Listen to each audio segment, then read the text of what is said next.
Welcome to Make Things Happen with Diana Pagano. I came from struggle, living life on survival mode, and later found myself living in that same vicious cycle. Life is meant to be so much more than settling. Are you ready to stop dreaming for what could be and turn those dreams into reality?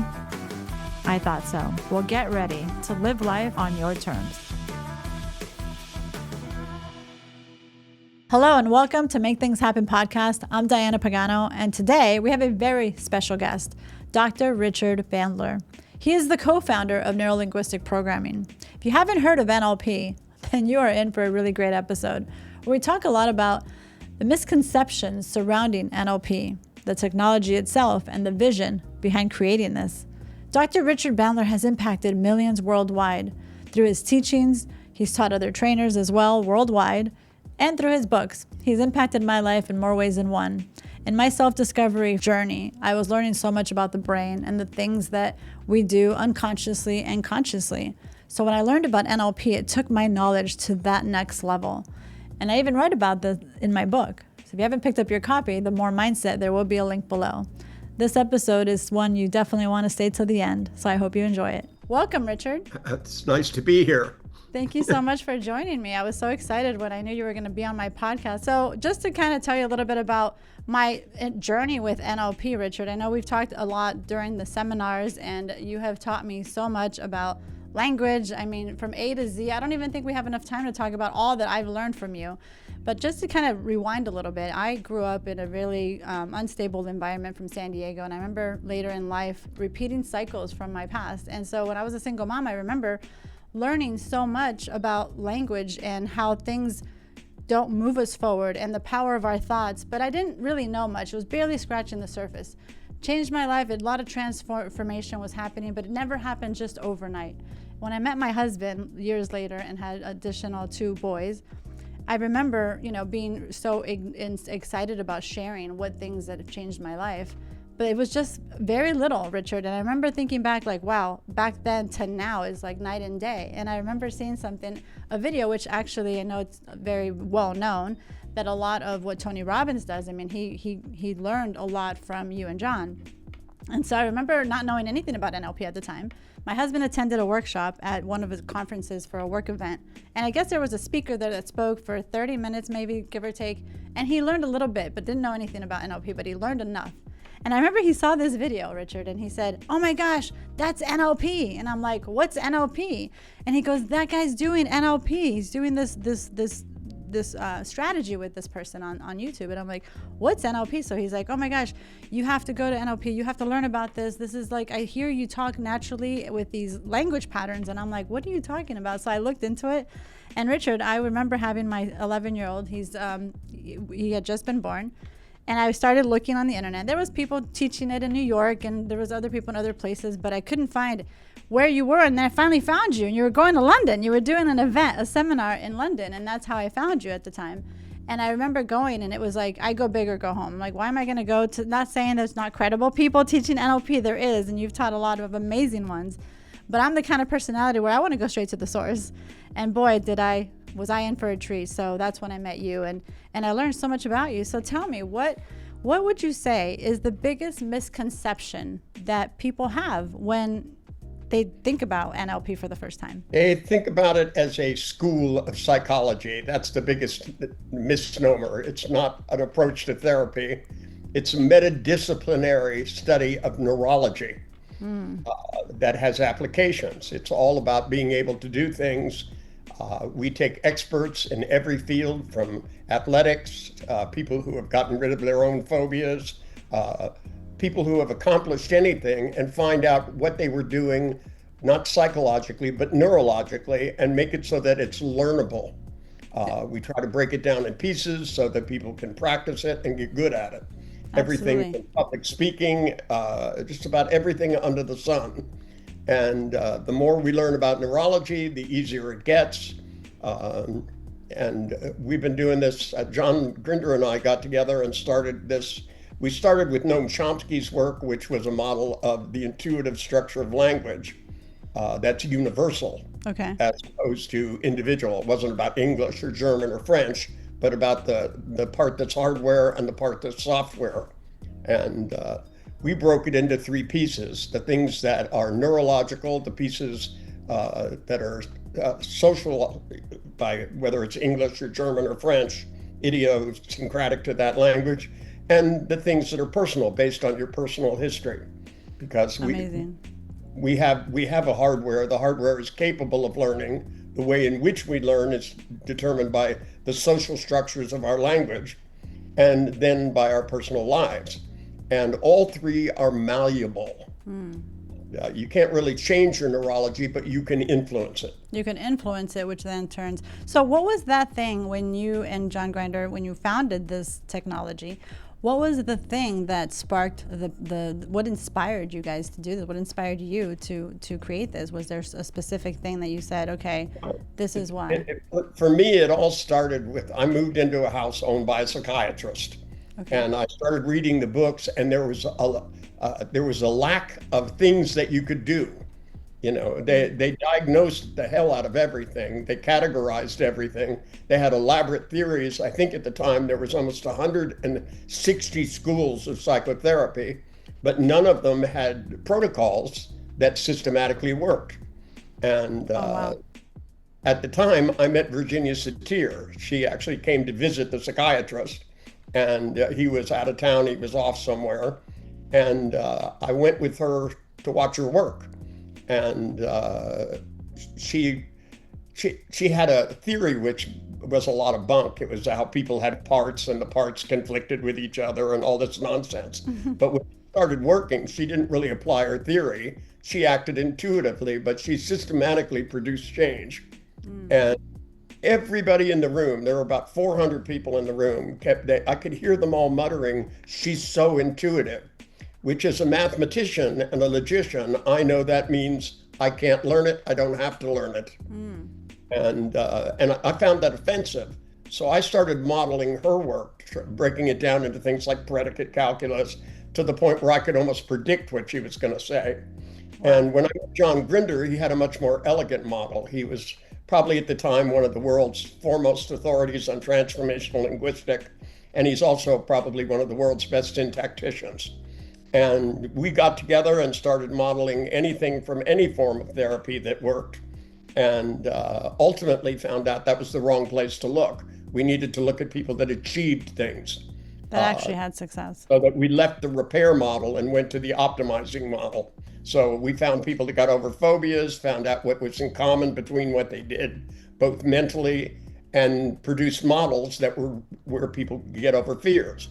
And we did that with a whole lot of protocols, and once we determined the difference between input, representation, and memory and planning and those kinds of things, and laid out how they work neurologically, we built a mathematical model that allowed us to predict things.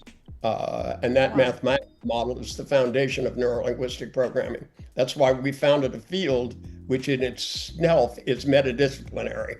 It's not a field, it's about fields. And the first model was called the meta model. It's a meta model of language, and it's very recursive, and if used properly, leads people out of the doorways where they're blocked and into thinking that's different than their own. Most people are stuck because they ask the wrong questions. And if you can get people to ask the right questions, it opens up the horizon of possibilities. I love that. I love that you said that, because it's all in the language and the questions that we ask ourselves. I talk a lot, Richard, on language that doesn't serve us. I remember when I look back, hindsight's always 2020. Well, if you ask why, then all you do is find out what causes what. It doesn't tell you what to do about it. True. Why does it feel this way? Who cares? What do you want to feel instead? And if you ask, how do you depress yourself? Then you build a model of how to depress other people. But when you ask questions like, how do you know that? People tell you the design of their mind, and you can determine what's in it and what's not going in it, so that people can begin to, because if the map is not the territory, you either want to change the map, or you want to territorize, that is, to build new avenues where you start to see and hear things differently. And that requires that you ask better questions. To get you there. I love that. And it's all in the questions. And it's interesting you say, like, does it feel like to, so for example, my 11-year-old, he was sad the other day. And I'm like, what's the matter? And he goes, I don't know, but he was really sad. And I'm like, well, what is it that you're feeling? And of course I was like, what are you thinking of? So kind of translating to this, and anybody listening to this, would you say that every feeling, right, comes from what we're focusing on, what thoughts we're having? Like, what comes first? Is it the thinking that just randomly comes? Or is it because we're focusing on something? And then in turn, that changes how we feel, Well, right? it's more cybernetic than that. We're focusing on things because we're thinking about things. We're thinking about things because we're focused on them. And the cortexes themselves overlap about 30 or 40%. So when you make pictures in your head, it goes into the anthemic nervous system, which determines how you feel. That's the connection between all the hollow and solid organs. And your intestines is a neural net almost as sophisticated as your brain. And it goes up into the cortexes, and the cortexes overlap themselves. So what you're feeling determines what you think and what you see as well. So all these things interact with each other. That at the neurological level, they're not profoundly different. At the sensory level, they're very profoundly different. Because sometimes you're focused on something and then you make pictures, and then that's how it changes how you feel. But then you add the five senses, like you mentioned, like you add audio. Does everything have the five senses, or could it just be visual? Well, not everything does. Everything has some to some degree. And the question is, what degree makes a difference? Sometimes all you have to do is change your picture and it changes everything. Right. But then when it's a little too when it adds all this other senses, then you got to touch all of them, would you say? Yeah. Well, I mean, if somebody has a bad memory and they think about it 2 minutes here, 3 minutes there, 5 minutes here, it adds up. And when somebody, like with post-traumatic stress, I had recently had somebody who was suffering from a lot of post-traumatic stress. They kept reliving various events from a very bad time in their life. And when I had them added all up, it came out to about 2 hours a day, which, is a big number. As soon as you start thinking how many days are in a year, how many days are in 10 years, how many days are in 20 years, it becomes this enormous tens of thousands of hours that their brain is planning to continue to do this just because it doesn't know any better. Your brain doesn't have an opinion about right, wrong, good, bad, negative, positive. It's just trained to neurologically do these things. And it will continue to do it. It'll do it until the nerve habituates, then it'll dissipate, then it'll come back up.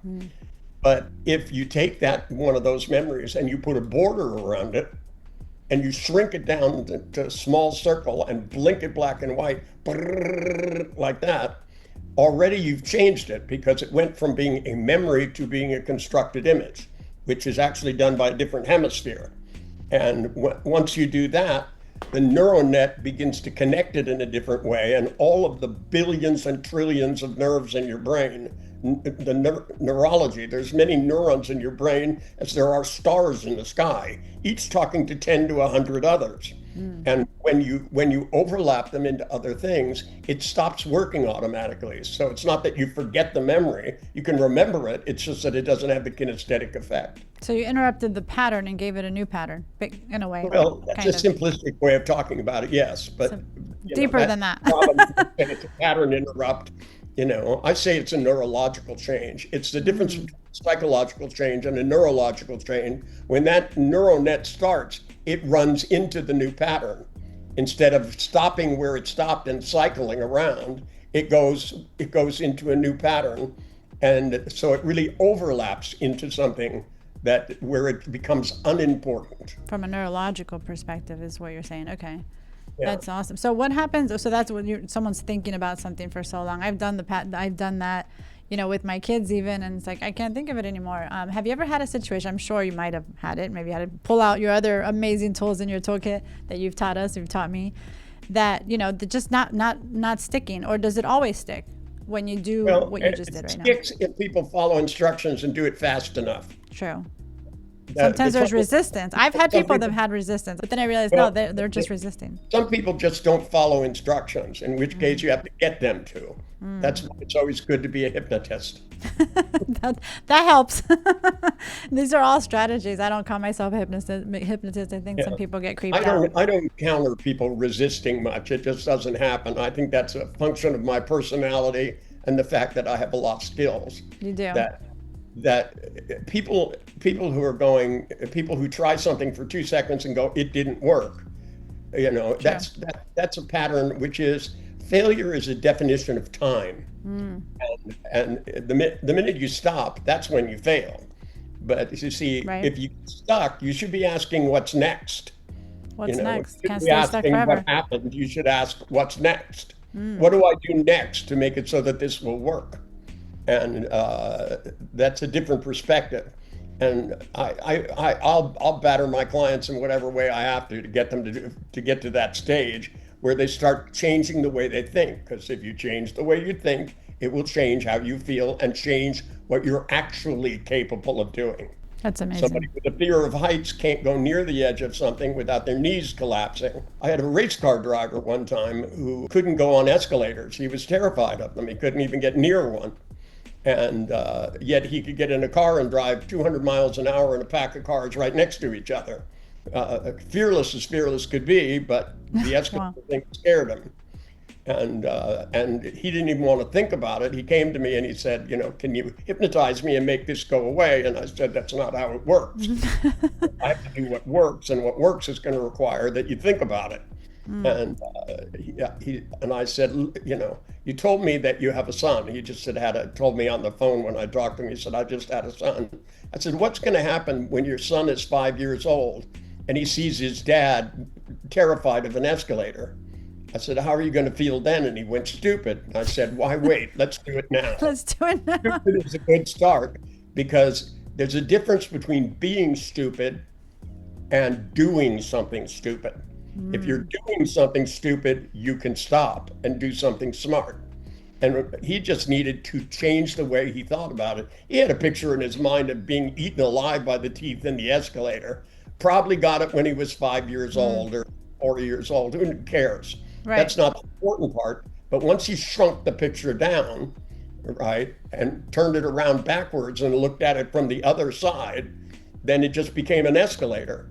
And then he went up. I took him up 4 stories at the Sofitel Hotel in Los Angeles. There are 4 escalators right in a row. Can't find a taller escalator to go up. And he went up and went down, and he just looked at me and went, nothing. And I said, good, because that's what you need in this situation, is nothing. Nothing. Sometimes you need fear for the fight-flight reaction. True. So that you get out of the way of something dangerous. Right. Escalators are not profoundly dangerous unless you stick your fingers in them, in which case they can be. So don't stick your finger in the escalator and you'll be fine. Yes, fear, the fight or flight can't be turned off. Like you said, we need that for something else.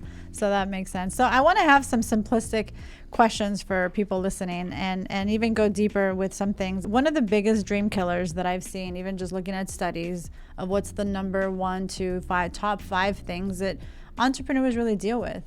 So I'm going to start with one. The procrastination is a big one. It's the silent of a lot of dream killers, really, that they have procrastination. Would you say that procrastination is one of those bad habits that you could change around with a technique? And what would you do? Yes, because to start with, nobody waits to procrastinate. Just to start. Right. Procrastination is a lack of focus. That, people come to me all the time and they go, look, you've written 35 books. I'm thinking of writing a book, but I'm having trouble starting. And I go, I don't think about writing a book. I think about finishing a book, right? Which is a different perspective, right? Because when I think about it being done, I can reverse engineer and figure out what would be in it.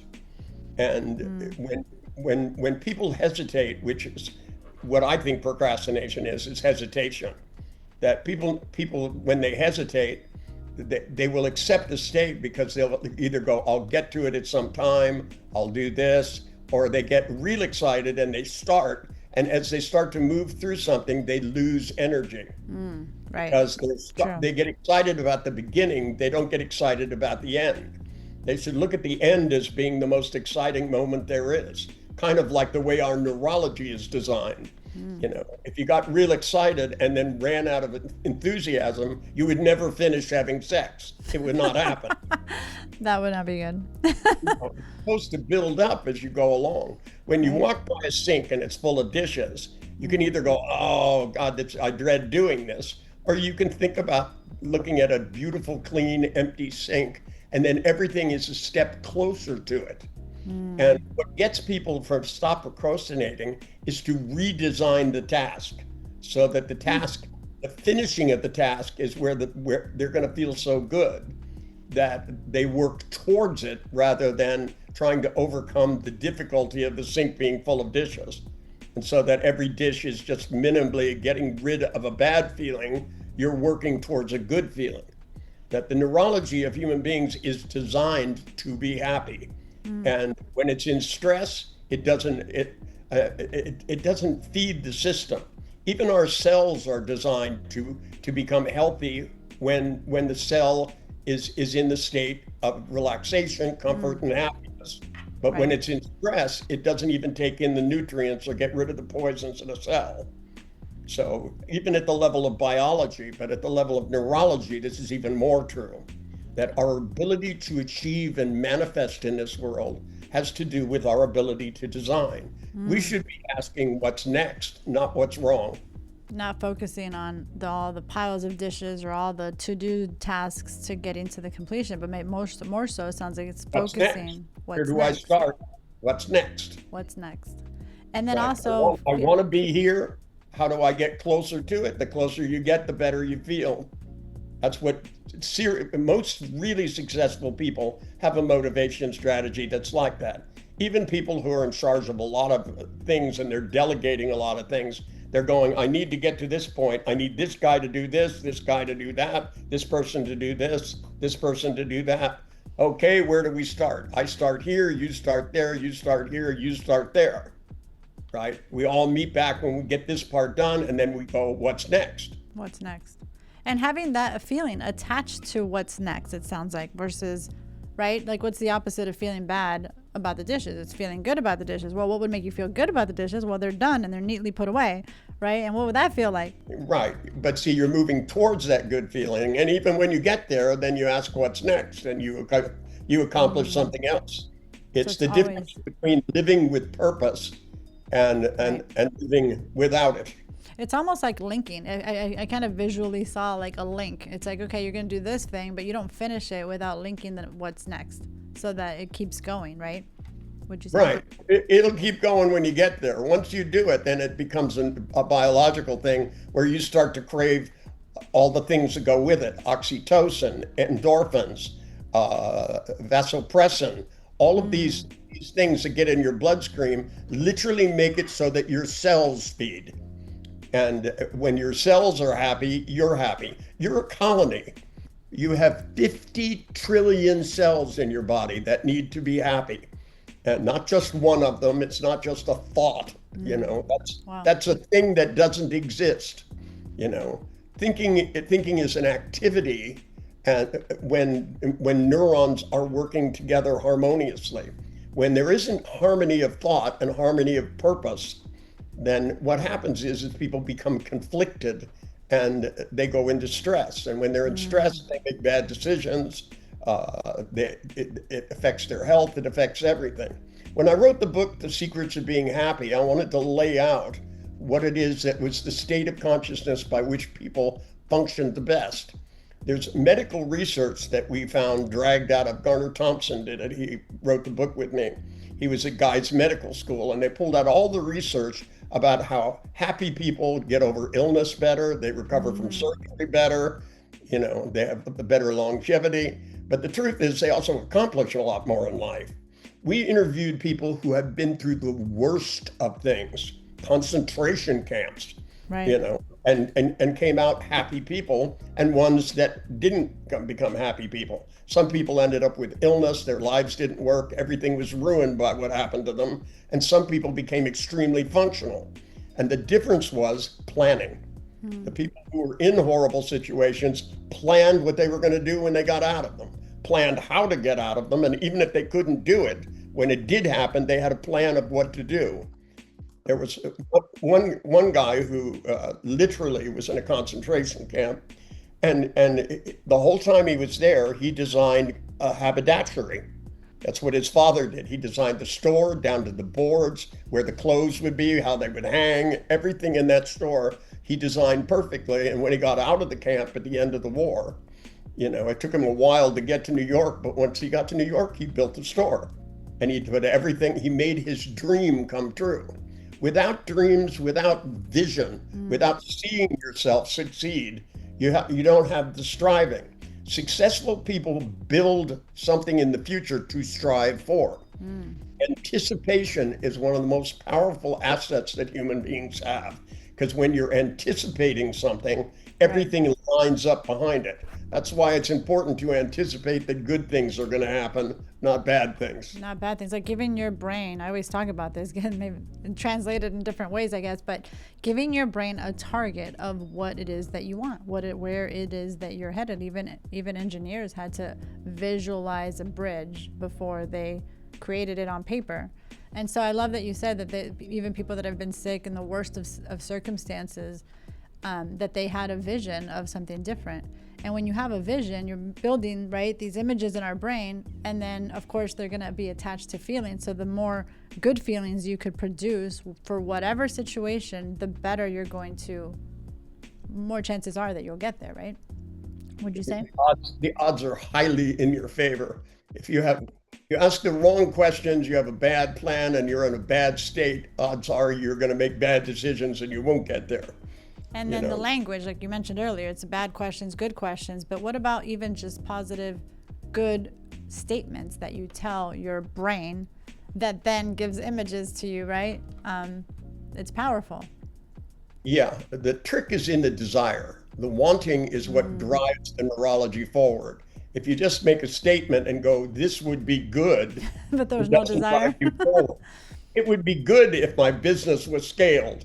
That's not going to drive your neurology. You have to see yourself in a position where things are bigger, better, and greater, and then you have to want it with every fiber of your soul. That's what lines up your neurology. The desire. I love that you said that. The desire, not just a big picture and a positive statement or a positive question. You got to ignite that desire, because it goes hand in hand. Right. See, it's one thing to say it would be nice to kiss my wife. It's another to want to kiss her. One is going to lead to a kiss and the other is not. Right. Nice to have. But see, our neurology is really quite simple when it comes down to purpose. That it's always, you always hear people talk about how complicated everything is. NLP is quite simple. When you have bad pictures, you shrink them down and you replace them real quickly with pictures that work. If you go into the future and you see yourself succeeding, you can reverse engineer how to get there. But if you just go blindly into the future and want things to be better, that's really different than desiring to achieve this and building specifics and steps that tell you what's next. So one of the things that often comes across, even in our messaging, is, I feel that this happened, blah, blah, blah, and they'll tell you the sad story, which, okay, but I feel like I'm stuck. We talked a lot about this, but just to kind of drive it home a little bit, when someone feels in that moment that they're stuck, I always say, well, what are you focusing on? What are you thinking about? Because you're not going to be stuck if you're actually moving yourself forward and actually having a vision that moves you forward. You can have a vision that keeps you stuck. You can have a vision that keeps stagnation, or you could have a vision that moves you forward. But there's all these things, right? So what would you say would be the simplest thing, the one technique or two that you would encourage someone to do if they feel right now that they're stuck? Well, if they have pictures that make them feel stuck, I would recommend that they shrink them down so they're small enough that they can't see them, or turn them white, or turn them around and look at the other side, and then turn them flat and look into the future. Because literally in this universe, your brain with its, trillions and trillions and trillions of neurons talking to 10 to 100 others, the possibilities are limitless. And the limits are in our beliefs and our understandings And that we need that because we can't take in everything all the time. So It's we true. build a model of the world. Sometimes it's too limited, in which case we have to open up and get out more territory. We need other choices. And when you feel stuck, it's either going to feel stuck this way, clockwise or counterclockwise, because those are the only four directions. Once you know that, you could spin it faster and feel more stuck. You're in control, in which case you can slow it down and turn it in the opposite direction and then make better pictures. It's not just about visualizing, it's about thinking with your feelings, thinking with your pictures, and talking to yourself in a more organized fashion. NLP is the user's manual to the brain, and the brain doesn't stop at your neck. It's all one organism. We are a community of cells. I We're love a that. colony, and we either all work together or we don't.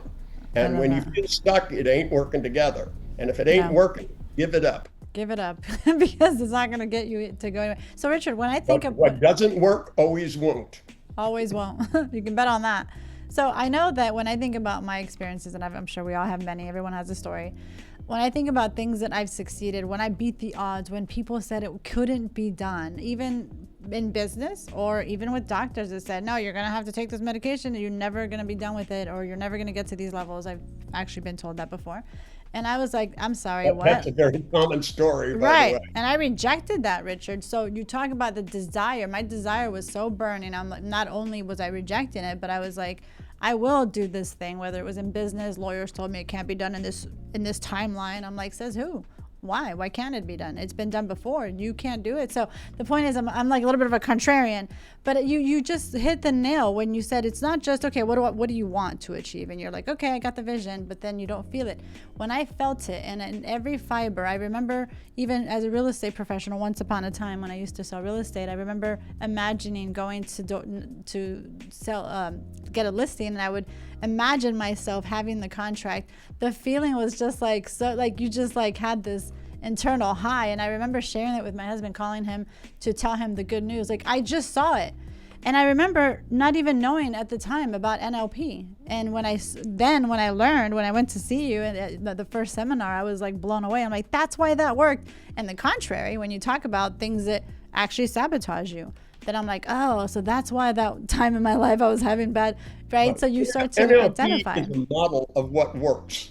It's Yes. I didn't invent making pictures. People have been doing it for centuries. Yes.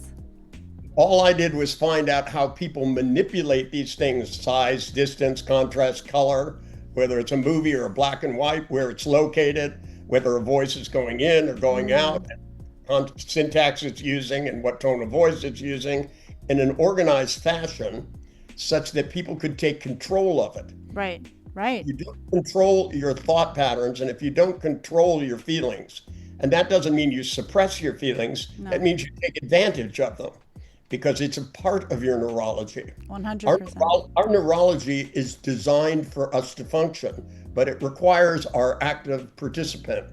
I wrote a book with my wife called Thinking on Purpose, and Owen Fitzpatrick as well, I have which that is book. a 15-day plan to get smarter. Yes. And the design of the book was to teach people how to think on purpose rather than be a victim of what thoughts they have. Because people come to me all the time telling me how they're victimized. Even some of the most successful people. I had a baseball pitcher who blew one game. He was at the top of his profession, and he blew one game and did very badly, and it was a very important game. And when he came to me, he went into the next season playing like crap. And when I started asking him, I said, well, how do you think about going into the game? And he said, all I can do is think about the mistakes I made. And then he told me, he said, I dream it 100 times every night. Wow. And I'm going, I just said to him, I said, that's a really bad plan. And he goes, well, I'm not doing it on purpose. And I said, yeah, I know. That's the whole point. You should be doing it on purpose. You're not asking the question, how could I be better than I ever was? How can I throw faster pitches than I ever did? How can I do all of these things that will make it so that I'm a better player than I ever was? You're rehearsing your worst day over and over again. And that's not what successful people do. Successful people rehearse success, and they Yes. plan for it, and it comes their way. I love that. Now, you can talk about the law of attraction. I just call it good planning. Good planning. I know there's all these words.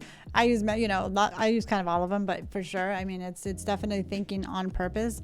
And I love that you just mentioned this, because a lot of people, they can have success, they can maybe not have success, and entrepreneurs that actually don't understand that you're already doing it. And I say this all the time, you're already thinking, you're already doing the thing, and you've seen yourself be successful, and I'm sure you've had failures. And doesn't mean that you're never going to go through challenges. It's just that now you're equipped. You're now thinking on purpose when you're challenged, like you just mentioned this story. What are questions that you can tell yourself that will move you forward? So I love that you said that, because I was thinking and I was doing it, and we have all manifested a law of attraction. We've all gotten the things in our lives based on the level of thinking that we were doing. So when I learned NLP, it was like, wow, I could be the designer of my life. I could be the designer of my thoughts. And so, of course, tell me something, because there's a lot of people, including a lot of NLP, master practitioners or trainers, we all have our days, right? What happens when Richard Bandler, do you ever have thoughts that don't serve you? And I'm sure you know what to do. And I ask, what's next? So you tell yourself what's I'm not immune to everything that, NLP doesn't mean that you're always going to have a good time. Right. Doesn't mean you'll never get sick. It doesn't mean that Earth Coincidence Control Center won't throw you a bomb. Exactly. I've had more things happen to me in your life that you could probably count. I've been alive a long time. That's one of the reasons. True. And it beats the alternative by leaps and bounds, I'll tell you. But, Sure. I had a stroke and couldn't walk. And doctors told me I would never walk. They looked at pictures and said, look at these pictures, you're never going to be able to walk. But I'd heard that from too many clients to believe it. So I taught myself to walk again. And, I will never be a track star, but I can walk up and down stairs. I can walk in the airport. I can do all the things that I need to do because I didn't stop. I didn't give up. When I hear people say that something can't be done, I go back to that linguistic loss performative. Every sentence really starts with the phrase, I'm saying to you this. And the fact that a doctor says that something is true, that's only as far as he knows. True. He doesn't know everything. There are cases of spontaneous remission. There are miracles on planet Earth. There are. Some days we will harness those miracles as a science. Right now, we don't know how to, but we're learning more and more about it all the time. That's true. And, It is there true. are tons of great things that are going to happen on this planet, and there are all kinds of crap that's going to come along the way. We have to learn to deal with it. Most of my clients had something bad happen to them. Almost everybody I know has had something bad happen to them. Some of them are horrendous, but it doesn't mean it has to determine the rest of your life. The best thing about the future is it's unwritten, and you should be the author of it. You should be the author of the it. person that decides what you're going to do with your thoughts, with your feelings, so that you stand the best chance of having a happy life. Absolutely. I mean, I'm a big fan, not just of the technology, but I've been the person in the mud. I've gotten myself out of it with the grace of God, of course, but I feel that this all comes from God and the power that he gave us, not to make this a religious thing. I always tell the doctors, like, listen, you may not think that this is possible, but you're not the person with the final word. God is. I always say that. But yeah, so you worked with top performers. But again, if you don't believe, you can't make things happen. And I love that. Make things happen. If there's one thing God should have taught us about, it's faith. And without the faith and the belief, you don't have the action and the attitude. And absolutely. Whether you're a Christian, a Muslim, or a pantheist, there's millions of pinholes into the divine. When you look at the universe and the massive nature of it, how much there is, and you consider the fact that our understanding of it is like way below kindergarten. Science has only been around for a couple of 100 years, and it took us forever to figure out that the Earth wasn't the center of the universe. And everybody who started thinking that it wasn't, they burned at the stake or sent them home and didn't let Galileo have to stay in his house for the rest of his life, because, he looked through a telescope and saw the calculations were wrong. Right. That great minds are always going to encounter violent opposition, but the violent opposition will always be stupid. And as long as you know that, then you just power on. You power on. You power through. It's interesting. I lose my SHIT sometimes. People think, oh, you're a speaker. You're here to empower others, but that you have this perfect life. I'm like, no, absolutely not. I lose my SHIT. If you had a perfect life, you would have nothing to tell people. Exactly. That's so true. But you think that you're bulletproof. Like, what do you do when you don't feel motivated? I'm like, well, I know what to do. Like, I go to my it's just like when you have a headache, some people go and take a Tylenol. I mean, I personally don't like taking medication, but if you have to, you have to. Or you're thirsty, what do? You go get water. So when you feel a certain way, you got to change it, level of thinking. And it's always going back to the root. Always, Richard, right? I mean, we're constantly having distractions, work, customers, they're things out of our control that might piss us off at times. But it's like that state of like, when you're pissed off, how does it feel? It feels horrible. Well, is it a good idea to stay in that horrible state? It's the first thing I hear your voice, Richard. Sometimes like, no. You go out and the gardener has run over the sprinkler head and water's gushing up. And, you can stay angry about it, or you can call a plumber and fix it. Exactly. And the question is, what's next? You'd be disappointed in what happened. You didn't deserve to have your sprinkler head cut off. And everything in life is like that. Something bad happens. Somebody broke into my car once, and it wasn't locked, which is the funny thing, and they smashed the window out. They didn't even try the door handle. That shows you how stupid the crime was. And there wasn't really anything in my car. Oh my goodness. They tore everything apart looking for something that wasn't there. And, the question is, what are you going to do about it? Well, nowadays, cars have cameras that can tell you who did it. You can send it to the police. But that doesn't change the fact that you still got to get your seats fixed and your window repaired. And, Right, right. The Dalai Lama summed it all up, I think. Ted Koppel interviewed the Dalai Lama on TV many, many years ago. And after he went through all the questions the TV station had given him, he said, Dalai Lama, he goes, I have one question of my own. And the Dalai Lama goes, yes, Ted, what is it? And he goes, are you really happy? And he goes, oh, yes, Ted, I'm very happy. Sometimes it's like a pond. The water is smooth. You throw a pebble in it, you get ripples across the pond, but they always smooth out again. Always. And the question is, how long is it going to ripple?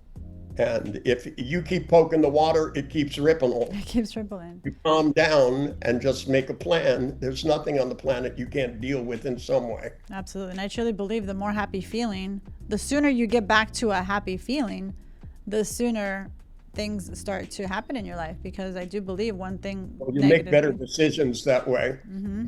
Absolutely. It controls that. So, Richard, have you ever had anybody try to NLP you back? Yeah, but it always seems stupid to me when they try to be clever with NLP.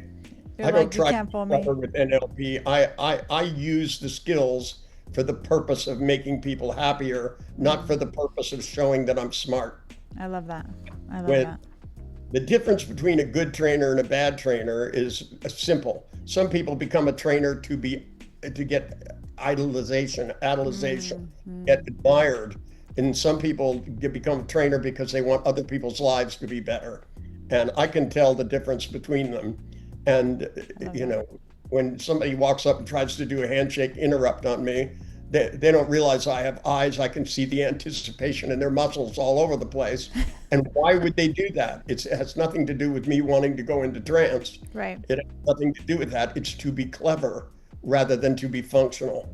And when people have been using all the same techniques that are NLP for centuries, because people go, isn't NLP manipulative? Well, even the word to manipulate means to move from one place to another on purpose. It's not necessarily a bad thing. And yes, they used to talk about directive and non-directive hypnotists. And when people say, which are you? I go, both. I give people directions, and I sometimes do it in a non-directive way. I want them to choose where to go, and I'll help them to get there. And if they can't choose, I'll help them to choose, and then I'll help them to get there. But that's my job. Other than that, I don't care enough. Right. Because, if I wanted to be admired, I would become an inspirational speaker, not a technician, which is what I am. I'm a technician. I am a technical speaker. I teach people how you do things and how they work. And how they work. And that's what I teach people to do. And that's my calling in life. That's why I write a lot more books rather than one that's full of things that make outrageous claims without procedures. Yes, I love that. And you know, your authenticity just shines through. I've gone to a lot of different events, and you know, your sense of humor. Where do you get that sense of humor? I mean, it's so natural, and I mean, you make us laugh so much, and it just shines through why that you love what you do. And I guess this kind of goes to one of the questions is that you've been doing this for so many years, and you've taught millions and millions of people, and even through your teachings, you've impacted lives you don't even know that you impacted because of the people you've trained, and then those people go out and the ones genuinely looking to make a difference and contribute to others and help change their lives. What keeps you doing this, Richard? Well, that's an odd way to talk about why. What am I going to do? Play golf? You know, when people always do that, they go, "When are you going to retire?" I'm doing something I love. I enjoy it. Like you say, I have a lot of fun when I teach. And some days I get up in the morning. I had an infection in my sinuses for a while, and it made it harder to teach. But I still was enjoying myself more when I was teaching than when I laid in bed and suffered. Yeah. That, you know, once I had an operation and got the infection cured, you know, it took me back to a better place. Sometimes you have to do that. I don't like the concept of being knocked unconscious with drugs and somebody cutting something out of my head, but sometimes it's a necessary evil. And at this point in time, until we figure out how to touch the universe in a way where we can transmute every evil in our body. True. And I'm hoping that comes sooner than later. Sooner than later.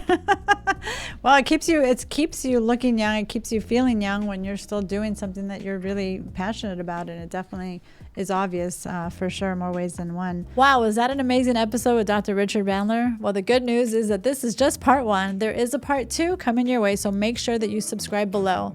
And also, we have links for Dr. Richard Bandler, how to sign up for his amazing courses and seminars. He is worldwide, so make sure that you do. He's got great content on the links below that you can pick up his books, his trainings, and I highly recommend it. It has changed my life. You have to go to one of his seminars. And as I mentioned before, if you haven't picked up the More Mindset, the link will be below.